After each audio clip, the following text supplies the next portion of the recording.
Therefore, we must pay the closer attention to what we have heard, so that we don't drift away from it.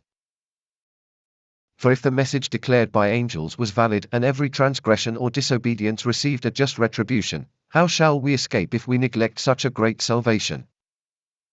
It was declared at first by the Lord, and it was attested to us by those who heard him.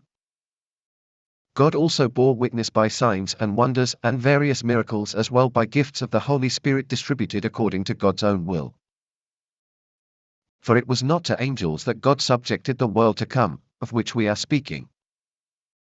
It has been testified somewhere, "What are mortals that you think of them, or the Son of Man, that you care for him? You made him for a little while lower than the angels, you crowned him with glory and honor, putting everything in subjection under his feet." No, in putting everything in subjection to him, God left nothing outside his control. As it is, we do not yet see everything in subjection to him.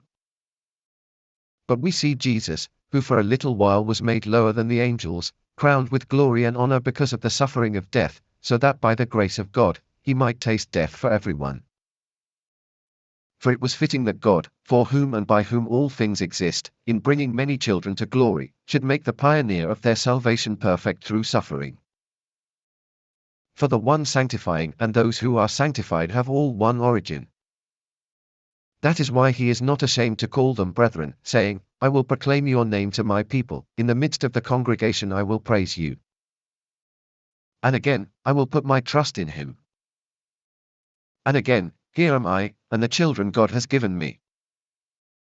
Since therefore the children share in flesh and blood, he himself likewise partook of the same nature, that through death he might destroy him who has the power of death, that is, the devil, and deliver all those who through fear of death were subject to lifelong bondage.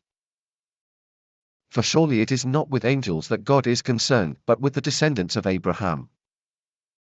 Therefore, Jesus had to be made like his brethren in every respect, so that he might become a merciful and faithful high priest in the service of God, to make expiation for the sins of the people. Because he himself has suffered and been tempted, he is able to help those who are tempted.